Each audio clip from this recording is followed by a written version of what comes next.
Cold, tingly feet is one that a lot of people don't connect to the pelvic floor. Incessant bloating, constipation, chronically tight hips, low-grade back pain that kind of wraps the back equal right and left can all be attributed to a dysfunctional pelvic floor. Pelvic floor. What is it? What is it not? What are we getting wrong here? Please tell us.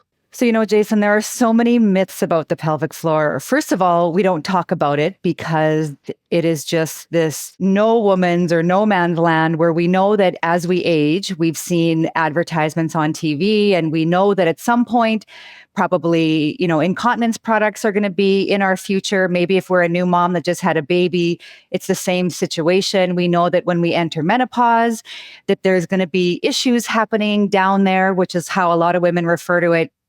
Yet, there is so much that we can learn about this part of our body so that we can enjoy control over our body, that sensuality, that confidence that I think all women strive for. And when it comes to the women's health puzzle, the pelvic floor piece is often left or misunderstood in a way, because what we're told as women is do Kegels.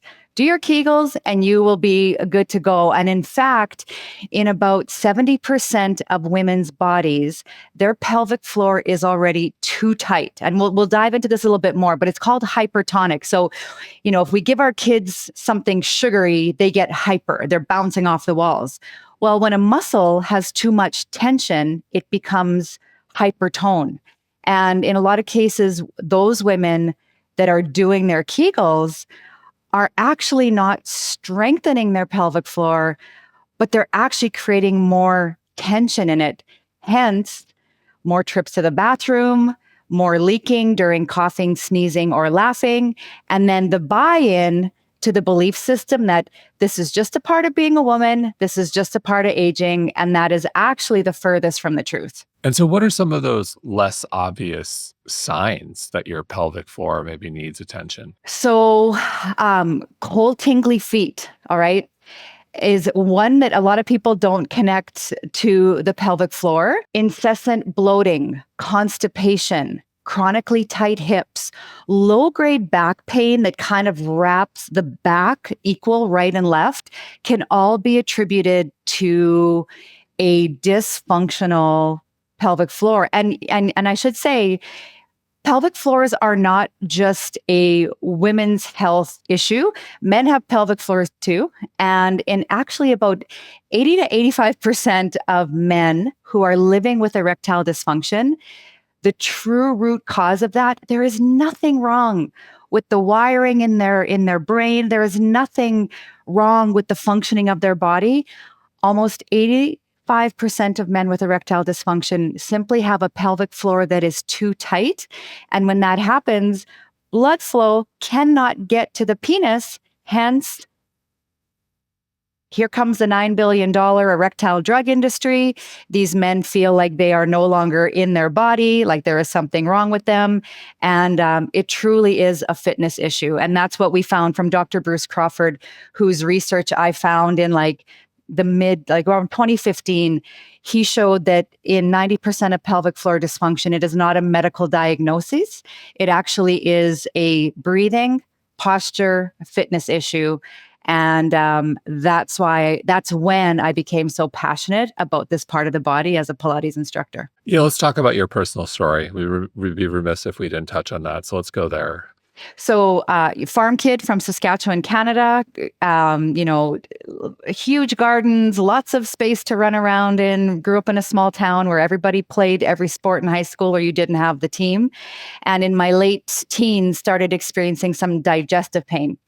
My dad was a farmer. He had Tums antacids within an arm's reach of everywhere he was. And it was just chalked up to being like your dad, or you have a stomach like your dad.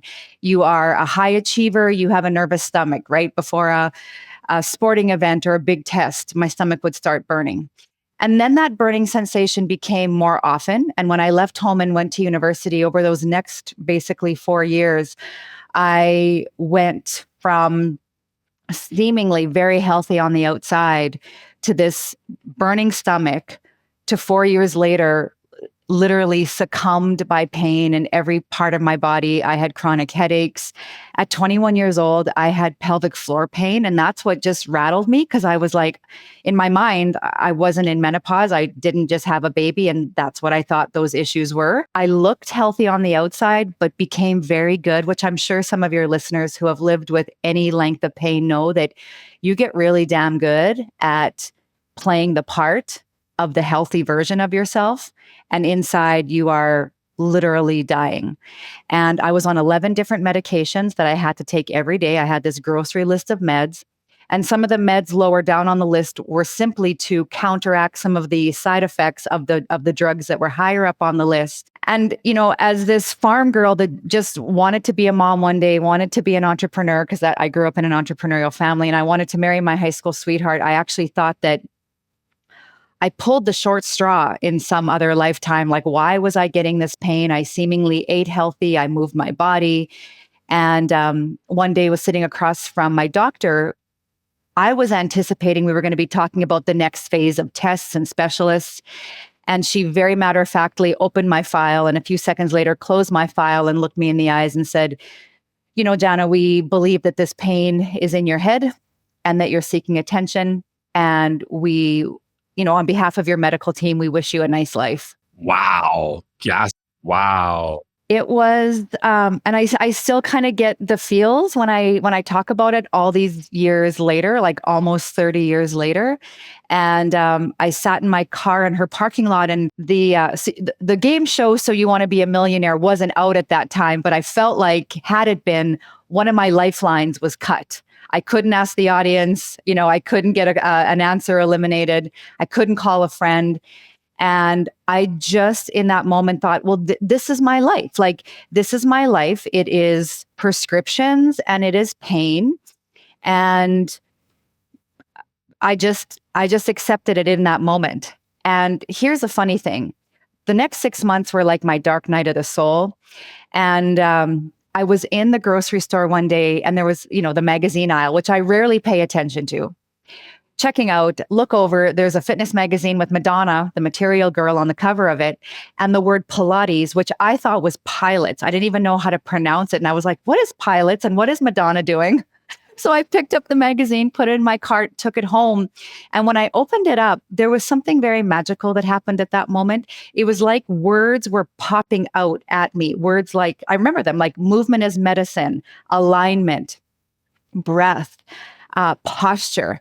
And I was teaching fitness actually to pay for my tuition, but I was teaching like cycle classes and weightlifting classes. And so I bought a Pilates mat, and the following Tuesday was in my first Pilates mat class, scanning the room, making a judgment that I was going to be the best Pilates student that day, because I was looking at different ages and sizes of bodies. And in about 45 seconds, I realized that I was like a fish out of water. Because as the instructor was teaching us how to breathe with this muscle she called the diaphragm, your belly should rise and lower.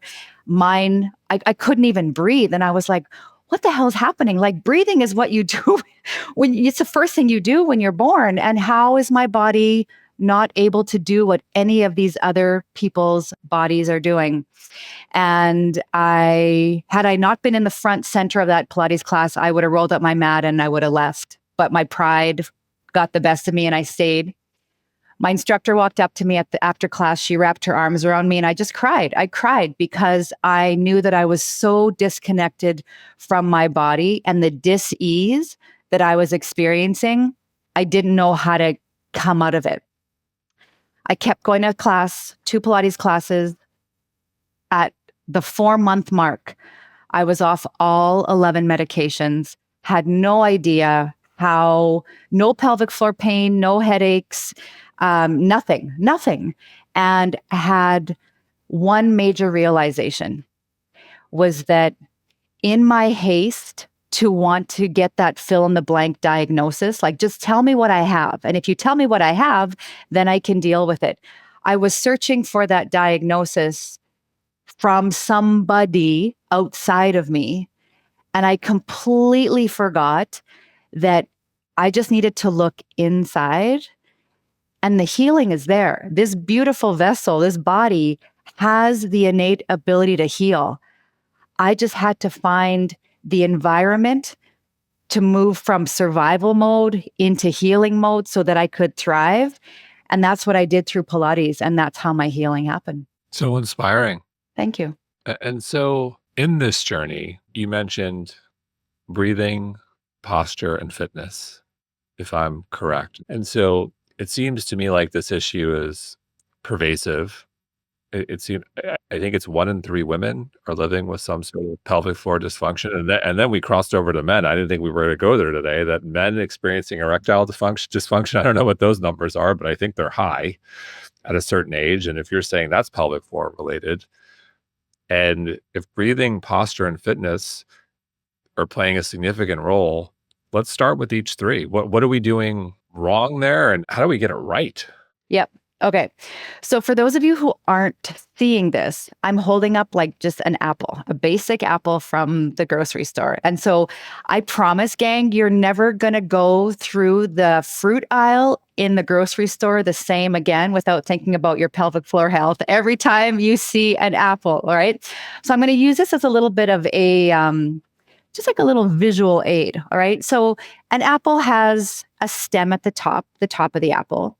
Then it has the bottom, and then it has the 360-degree circumference of where the fruit is. So you eat the fruit and you have your core left. All right. Essentially, our body is like that.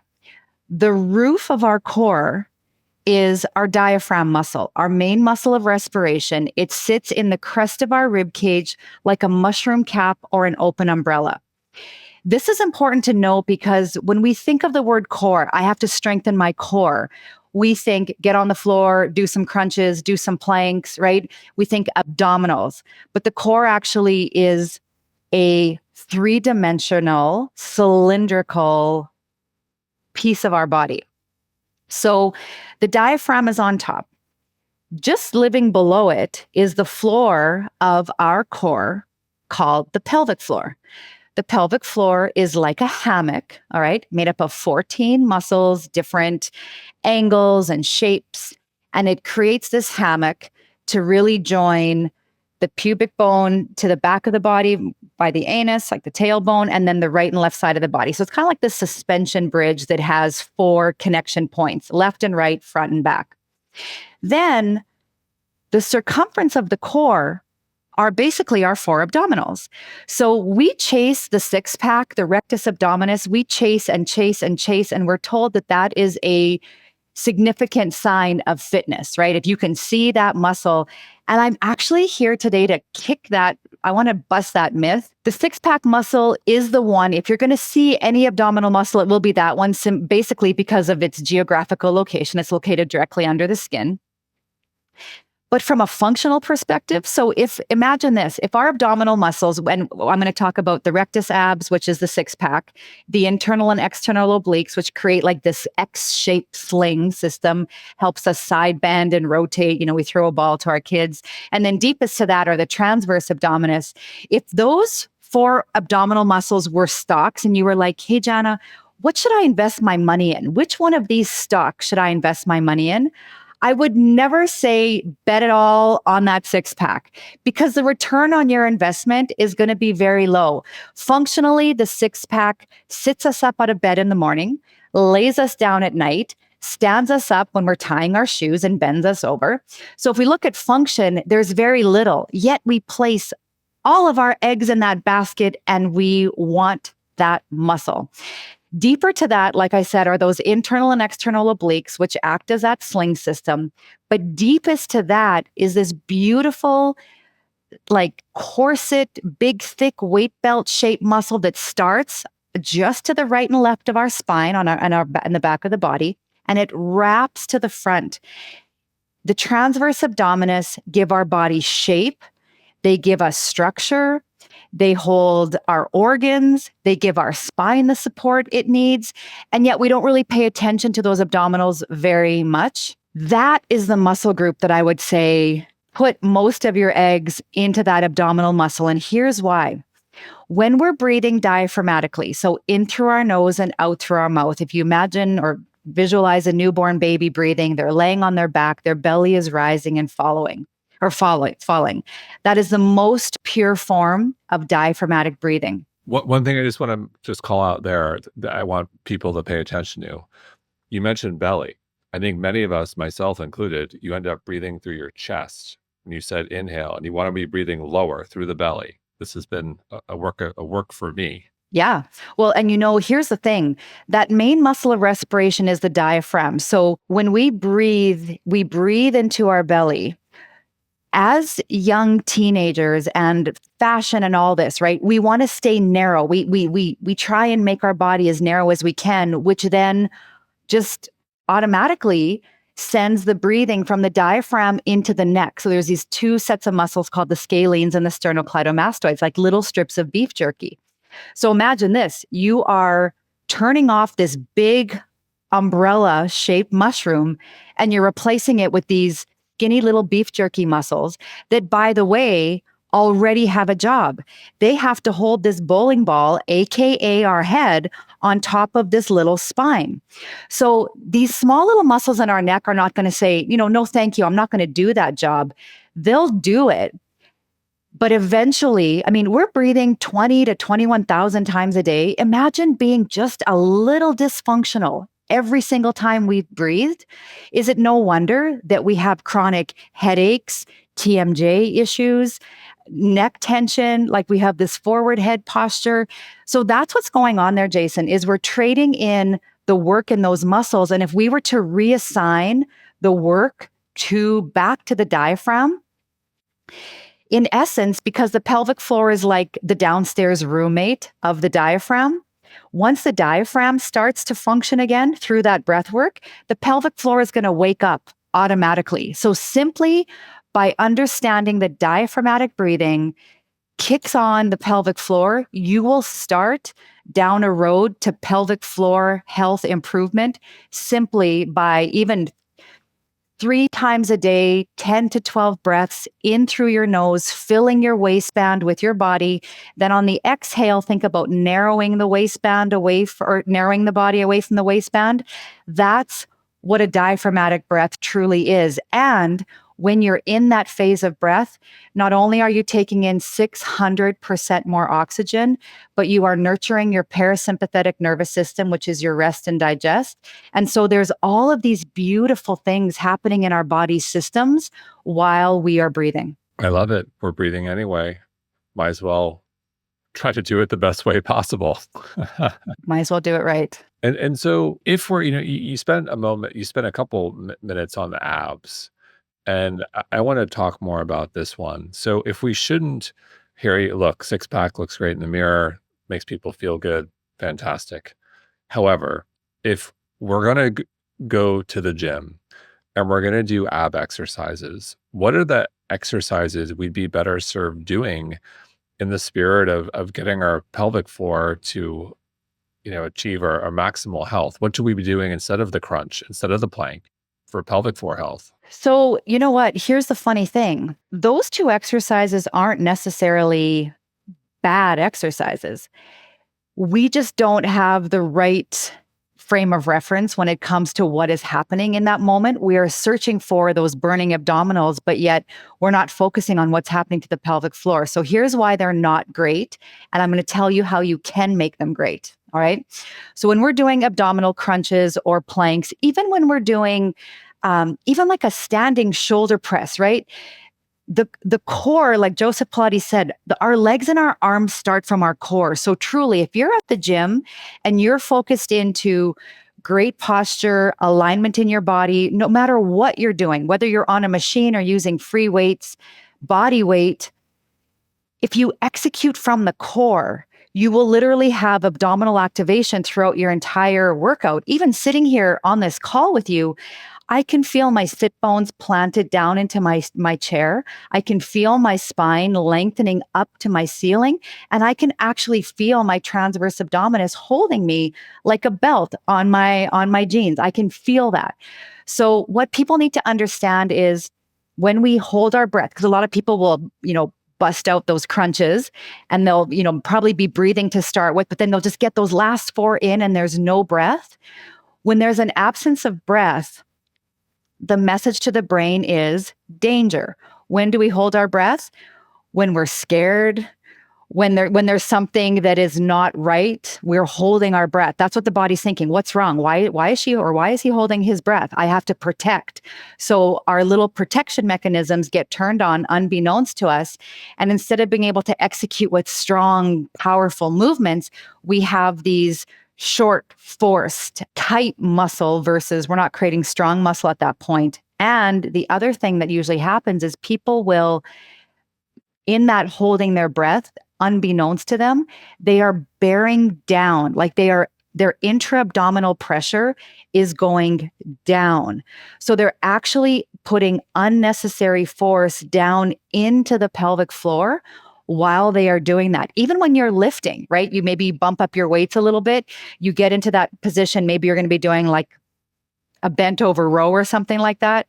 When there is a lack of breath, the body innately is going to create that downward pressure, almost like you're pooping, all right?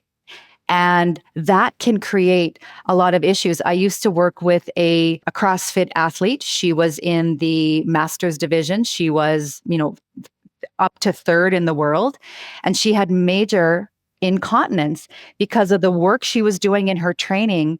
She would bear down during a lot of the movements, the exertion movements in her workouts, she would bear down, and that created a very dysfunctional pelvic floor. You mentioned incontinence, and you also talked about constipation, bloating, and I think we tend to go straight to fiber, our nutrition, diet, but we should be looking, all those things obviously play a role, but we should be looking at pelvic floor health. Totally. And I think, so again, people think incontinence is a women's issue. People think it's a not strong pelvic floor, but that's not always the case. And there is, I'm not going to say as much, but there is like fecal incontinence, just like there is urinary incontinence. People, have issues on both ends of the spectrum. And so when you think about that guarding, that holding, the pelvis, okay, and I'm just holding up my pelvis model for those of you who can't see us, but the pelvis is a very major junction for stress, anxiety, and trauma. So childbirth, a slip and fall, sexual trauma, even like the clothes we wear can create trauma in that area. And so constipation, well, I'll say it this way. A friend of mine, as she became better friends with me, she obviously started focusing on her pelvic floor health a little bit more, listening to what I was telling her to do. I talked to her about my product, and she said, I remember she phoned me one day and she's like, I didn't realize I was supposed to just be able to sit on the toilet, and within 2 seconds, my pee was supposed to start. She said, Jana, it has been years. I actually would sit on the toilet, and sometimes she said, I feel like it would be 45 seconds or a minute before my pelvic floor would relax. She didn't realize how she was holding. And then finally her pelvic floor would relax and the flow of urine would start. So you don't know what you don't know when it comes to this part of your body, because it's not like a jacked up shoulder or, something where you might go get some physio or massage or acupuncture. It's just not ever really considered as a root cause of these physical things that happen every day. Yes, 100%. 100% agreed. And, so in addition to breathing through the diaphragm, you also mentioned posture. So standing posture, let's start there. If we were to look at the makeup of our feet, we have 26 bones in each foot, all right? And you don't need to be a structural engineer to know that small little bones have many joints around them. Therefore, those are mobility. That's movement. Our hands, our feet, our spine, small bones. Long bones, like our big leg bones, arm bones, those are more stability. So when you look at the makeup of the foot, there's one big heavy bone at the back called the calcaneus. It's our heel bone. All of the other 25 bones are small, odd shaped, and they're meant for helping us walk and run and jump and twist and, deal with uneven terrain. The problem has become that we have taken most of our body weight, about 80% of it, and we bear it forward on those little bones. So there's this huge confusion moment in our body where these bones are like, wait a minute, we're small bones. There's lots of joints around us. We're not meant to bear weight. Why are we having to hold up all the weight of this body forward? So 80% of our weight gets moved into the forefoot. Our quads are chronically working. They don't know how to shut off. Our hip flexors are become really tight. Our glutes on a vacation, hamstrings on a vacation, calf muscles holding on for dear life. We see lots of Achilles tendonitis. We see lots of plantar fasciitis in this posture. And it's just what we know. Joseph Pilates said in his book, and this is in the 1930s in New York City, he would say, look at those people. Their noses hit the end of the sidewalk before their feet. And that's like almost 100 years ago that he's talking about posture. So how do we fix that? It's so simple. 60% of your weight should be living in that big, heavy calcaneus bone at the back of our foot. 40% of our weight should be living across the forefoot in the metatarsals where the toes attach into the main structure of the foot. And the toe pads should have very little, if any, weight to them. Jason Walkup here, founder and co-CEO of mindbodygreen and the host of the mindbodygreen podcast. Please subscribe. You'll never miss a show and you won't regret it. I can't help but think of zero drop shoes. And we're going to do it for our listeners who aren't familiar. We're going to do a big episode on this. It may have aired. I don't know. We have to align on air date, but essentially zero drop. It's the opposite of the hyper cushioned shoe, where the weight is actually going forward. There's so much cushion. The cushion tends to be in the back of the heel, which sounds like, from what I'm hearing, is the last thing you want. Well, yeah, you want to be able to bring your structure, like you want to bring that structure back so that your muscles can hold your bones where they're supposed to be. And just in that shift in posture, like imagine the structure being forward tilted versus upright. We live on a planet with gravity. It doesn't bother us that much, right? However, when we have this forward posture, and 1.5 inches of forward head posture is very common. All right. If you were to measure the force of gravity on the head with the forward posture, what essentially we're doing every morning, we get up out of bed, we should automatically reach to our little bedside table, grab our 20-pound chain, put the 20-pound chain around our head like a boa, right?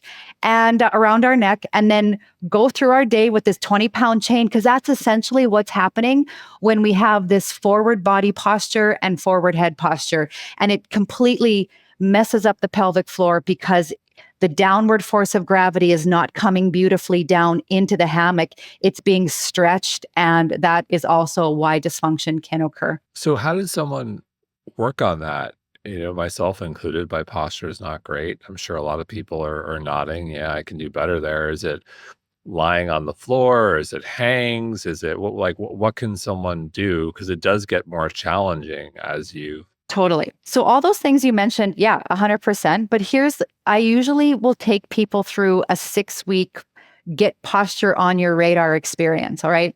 So, and I should say really quickly, when you are sitting, that was standing posture. When you're sitting, the sit bones, those bony sit bones, the ischial tuberosities, and we may, move some of the flesh away so we can really feel them when we're sitting. Those bony butt bones essentially become like our feet. We want to be up on top of them. So we don't want to have our tailbone tucked under, slumping. We don't want to have our chest popped forward, which also is a very common seated posture. We want to feel those sit bones grounded into our chair going down. And then we want to think of the head sitting on top of those sit bones. So here's my posture map is if we look at 6 weeks, week 1 and 2, what I tell people is just check in with your posture at breakfast, lunch, and dinner if you eat 3 meals a day. All right. Just check, where am I in space? Oh, geez, I had one shoulder jacked up. I was kind of like totally slumped over.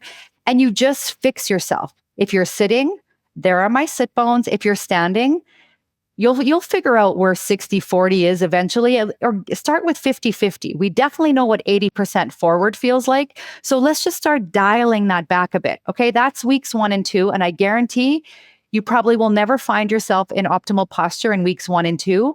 But what we're doing is we're starting to just engrave in our mind a little bit of a pattern.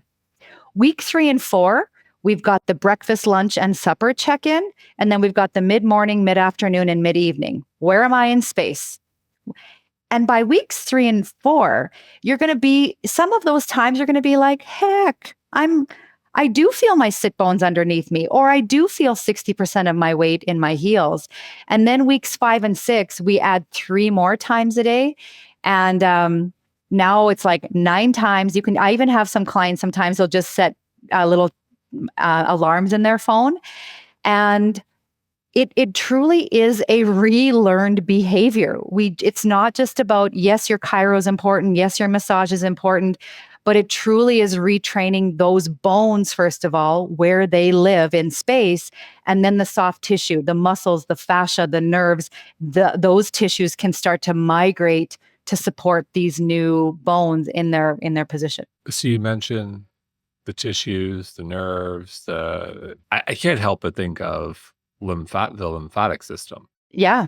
Let's do a primer lymphatic system. What is it and how it plays a role here and what we can do? Sure. So the lymphatic system essentially is like our body's internal garbage disposal system, or think of it like if our body was an aquarium, the lymph is like the filter. Okay. And so for those fish in that aquarium to flourish, it's not just about feeding them every day and putting the water in and the fancy colored rocks. You need that water to be filtered.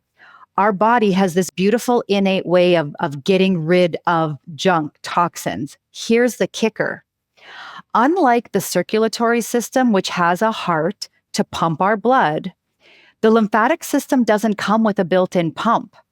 We have to create the movement of the lymph fluid so that it can do its job. How do we do that?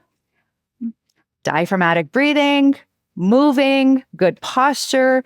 And it's important to know that there's lymph throughout our entire body, but there are parts of our body that have higher degrees of lymph tissue located. All right. So under the armpits, the groin, through the gut, the back of the knees, in through the neck, and in through the collarbones. So even when, like yesterday, I'll give you an example. I had a big launch last week. So my butt has been stuck to this chair. It feels like for a month, like hours upon hours every day. And I was going for a walk yesterday evening, and I could feel my right knee. And I was like, what is going on in my right knee? And I felt to the back of it, and it felt puffy, like swollen. And what happens when we sit? We are compressing the lymph in the groin, right? That's the crease of the hip. We're also, like a garden hose, we're kinking that hose at the back of the knee. So when we've been sitting for more than an hour, our blood, our circulation, 50% of our circulation has decreased to our legs, and our lymph is starting to get stale just in that hour. So you know what I did when I got home? I did some tapping on it. I put some castor oil, did some wet brushing on it. I did a little bit of fascia work on my calf, and I'm like A-okay this morning. But we need to understand that lymph needs us just as much as we need lymph. So you mentioned like puffy around the knee area. What about puffy feet? Yeah. Well, when you think about it, I think swelling is something we become so adverse to, like, oh my gosh, I got to get this swelling down. I'm going to go get some ice and put it on. And I'm not saying there's not a place for ice in an acute injury, but swelling is inflammation. Inflammation is a way that the body is communicating with us. We know about 87% of the population is metabolically unhealthy. Inflammation is going to be a part of that formula. So when you see the puffiness, when you see the swelling, it shouldn't be, what I wish people would come to the point where their mind goes is not like, I got to get rid of this. It's like, I wonder what's going on there, right? And it's also important to know that those puffy feet might be stemming from somewhere else. That might not be the root cause of the swelling. Again, it could be you may have been on a 8-hour road trip and your feet are a little bit puffy, right? Well, that one, you mentioned sitting. When I sit for too long, my feet will get like a little puffy. I start moving, it disappears, or the classic legs up the wall, Totally. the blood flowing, and then boom. But I'll suffer for that one, especially when it gets hot and humid. Yeah. Yeah. Exactly. And so, how do we assess our posture? Like, is there a good enough? There's there's the classic, like, I want to say stereotypical Pilates teacher who just has like perfect posture where you're like, they're just a picture of how the alignment, the posture, which is maybe attainable or not attainable. Is there I'm pretty good, I'm good enough? That is such a good question. So I would say when you start to improve, like here's another really important little, like, did you know? The first question you asked was, how do you know? I would just get someone to take your photo or go look at photos, like look at a family photo. Is your whole family kind of in this Quasimodo forward rounded posture?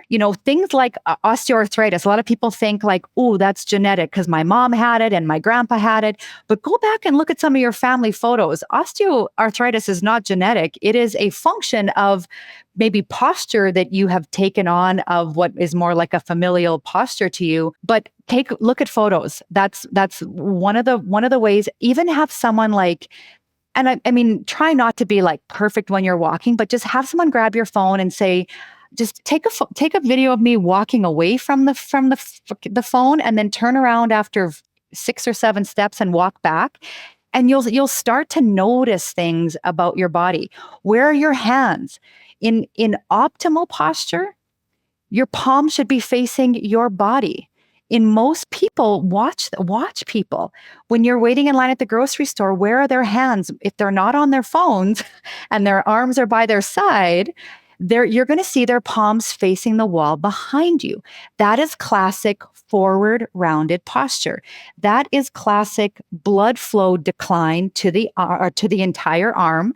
That's how things like frozen shoulder and any kind of tendonitis and carpal tunnel, that's how that starts, because we're taking the source of life, AKA blood, and we're decreasing it. Fascinating. So, okay. So we've got we're breathing through our diaphragm. We're focused on posture. We've made some tweaks in how we're doing resistance training in terms of focusing on the core. Maybe we're doing Pilates, lymphatic drainage. What else? What are some low-hanging fruit opportunities for someone who's listening who says, "Okay, I want to work on this"? Yeah. So really, I mean, the breath work is starting like 3 times a day. One hand on your sternum, which is this flat bone here, just at the chest. One hand on the belly button, and you are inhaling through your nose, filling that bottom palm on the inhale. On the exhale, you're emptying the bottom palm with your flesh. That is literally the lowest hanging fruit. You're also going to get shinier hair, more, brighter skin, because you're oxygenating your body. You might get a little lightheaded physiologically the first little bit. And the reason for that is if you are in a chronic state of oxygen deprivation, doing that breath work will make you feel like you maybe just had 2 glasses of wine, because the brain is like, what is all of this O2? I'm not used to living in such a flourishing environment of oxygen. You're going to notice brain fog. Like, did I send that text? Or, where are my sunglasses? And your sunglasses are on your head. That's what the breathing is going to start doing. That is the lowest, like that is the fruit that's just about fallen off the tree on the ground. It's a watermelon. Yeah, exactly. The posture piece, I would say, is next. Understanding the one missing piece, and this is where I came to my passion for pelvic floor health, was if I'm a Pilates instructor and I'm an entrepreneur, and I know that 1 out of 3 women is dealing with some sort of pelvic floor dysfunction. I know Kegels in 70% of the case are not the fix. How do we start to create a functional muscle? Well, we kind of talked about blood flow a little bit to the legs, but that's truly all of our muscles need oxygen-rich, nutrient-rich blood. Just like a plant needs sunlight and water, muscles need oxygen-rich, nutrient-rich blood to live. Again, we live on a planet with gravity. We are sitting a lot. We are not paying attention to our posture and our breathing. So the pelvic floor tends to be void of that healthy blood flow. That's where, as the entrepreneur of me was like, what's the solution? So that's when I created my solution to pelvic floor health. I feel is the cooch ball, right? And so sitting on the cooch ball is a way, like you would do a foam roller on your IT bands and your quads, or a tennis ball maybe with your shoulder. Getting blood flow to the pelvic floor is key. And for a lot of people, that also means a trip to a pelvic floor physical therapist. Like there are physical therapists that have a pelvic floor specialty. And just like you have acupressure points that can get, like trigger points can get really kind of tight, the pelvic floor can have trigger points in it as well. I had a really bad cold one winter, and I went to my pelvic floor physical therapist while I was in the middle of the cold, and she did her assessment of me, and she said, Jana, you have a grade 1 prolapse. So a prolapse starts to happen from grade 1 through grade 4 as the pelvic floor starts to become more dysfunctional. The organs in our body start to descend. Again, we live on a planet with gravity. And I was shocked because I do my pelvic floor work all the time. My posture is now finally dialed in, and my breathing. And what she helped me realize was that even things like allergy season or a cold with that intra-abdominal pressure can totally create this situation where there is a prolapse in the pelvic floor. And I had to, she gave me some exercises to do, and she did some internal release, just like you might get a massage therapist release a trigger point in your shoulder or in your lat. She went in and did the exact same thing.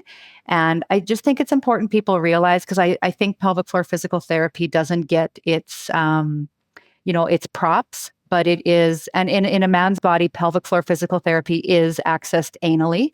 For a woman, it's vaginally, but it can be a magical start to healing this situation in the body. So I love that. And you mentioned the cooch ball. Can you talk a little bit more about the cooch ball and what you're working on, where people can find you and all that good stuff? Yeah.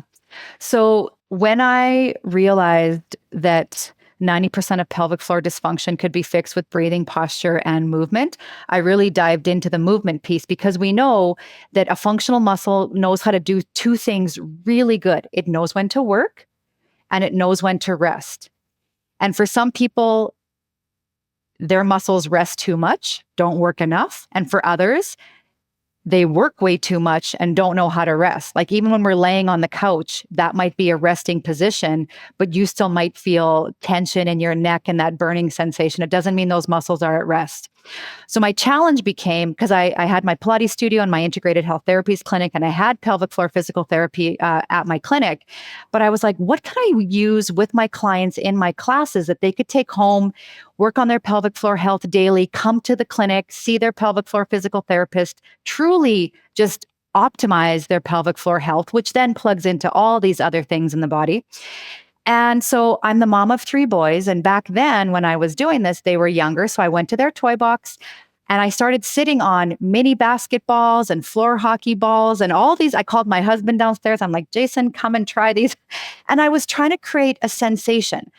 If the balls were too hard, it would trigger my sympathetic nervous system, and I would my breathing would be erratic, or I could feel the guarding. If it was too soft, kind of like the 3 bears, porridge is too hot, porridge is too cold. If it was too soft, it didn't give me the sensation. And so that's when I just took it on myself to create the cooch ball. It's a 5-inch pelvic floor fitness tool. The patent is inside the ball, so you don't see it, but the bladder of the ball is wrapped with this really cool nylon thread that has an interesting tensegrity. So when we wrap the nylon thread around the bladder of the ball, and for those of you that can see us, I'm just holding it up, and then we put the rubberized coating on the outside, when the weight of an adult is on the ball and you fill it to about 80% full, like we still want it to be a little squishy, what happens is in a 3-minute period of time, the weight of the body on the ball creates this really interesting sensation with the fascial tissue. So fascia can suffocate muscle tissue like a boa constrictor snake. And when we don't have the blood flow, we know we don't have life, essentially. So the weight of the body sitting on the ball starts to melt through those fascial restrictions. Little tributaries of blood, like a melting, street in the springtime. You start to get this little bit of blood coming to the area, and then when you do a rinse and repeat of that, if you have a pelvic floor that is lacking tone, called hypotonic, when we add the diaphragmatic breathing to the ball becomes like biofeedback. So you can actually feel the lifting and the lowering of the muscle versus the clench and release of the Kegel. So we try and create this lift and lower.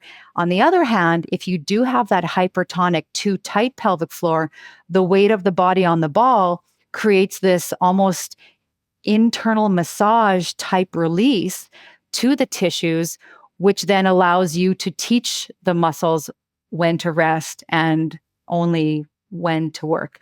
So that's how it works. And then, she's not a one-trick pony. You can lay on the ball I do a whole ascending, transverse, and descending colon sequence for gut health. I do a glute sequence for sciatic pain and plantar fasciitis. So, we do a lot of opening, using it in the middle of the shoulder blades to open up through the heart to get the arms back to getting the blood flow they deserve. So that's the cooch ball. That's why I created it. And that's what I love educating and inspiring about these days. Very cool. Well, you were definitely educating and inspiring. I certainly learned a lot today. Jana, thank you so much. Jason, you're welcome.